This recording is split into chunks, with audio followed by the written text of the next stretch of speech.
Good afternoon, this is Paul. It's the 4th of May and I'm up at the apiary between Sheffield and Rotherham, and what we're looking at now is a hive that's been established for about 12 months, and I'll just zoom out so you can see what we've got. You'll see there that the hive is set about 5 or 6 inches above ground on cinder blocks. Down at the bottom there's the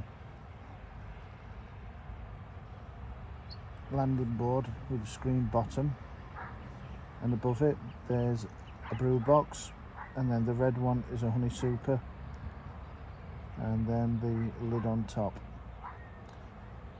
Now, people who say you can't mix polystyrene and wooden hives, this just proves that you can. The honey super is nearly full of honey.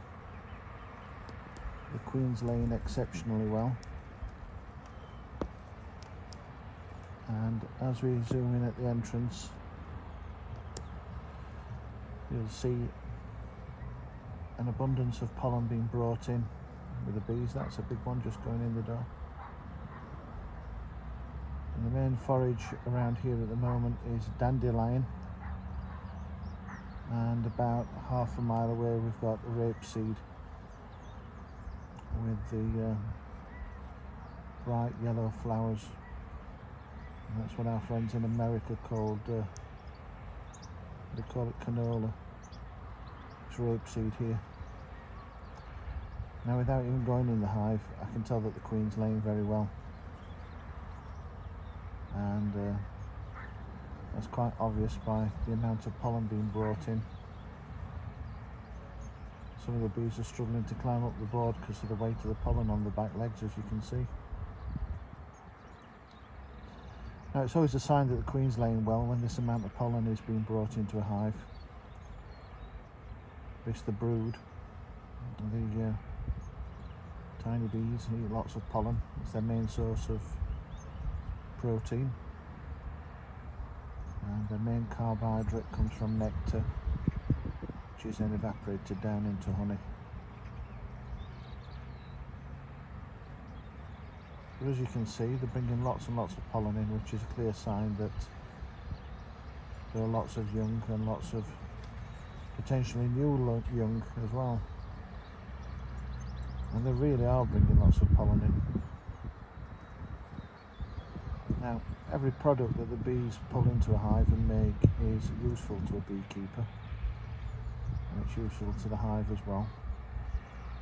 I'll have a look in here over the next day or two, and if they seem to be filling too much of the hive up with pollen, I can put a pollen trap on the front of the hive, and it's a little square box that runs across the front with slots in, and the bees have to climb through the pollen trap to get in and out of the hive, and as they go through, it brushes the pollen off their back legs, and you can get up to probably about nearly a pound of pollen a day. And you wouldn't leave it on all the time, you'd put it on alternate days, or on for a couple of days and off for a couple of days, only when the hive is full of pollen. And then we can trap the pollen, and it's got great beneficial properties, and people sprinkle it in the cereals. I don't know how true it is or not, but some people say that consuming local pollens helps them with hay fever. Now, I can't say whether that's true or not, because I don't suffer from it. But let me know if you think you benefit from eating local pollen or local honey.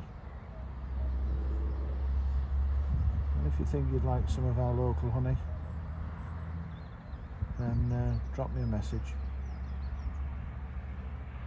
Bait and bees.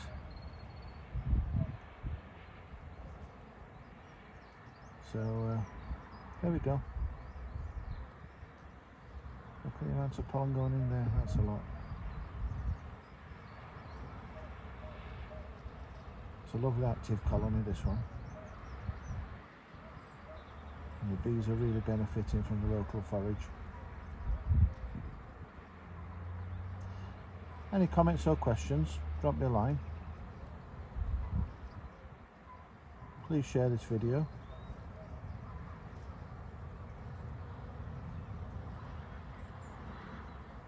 And if you like some of our local honey, I'll be spinning some off this week. I'll spin it off the frames in the top boxes, and then try and put them on the following day so they can fill them up again. Okay, have a lovely afternoon. Bye bye.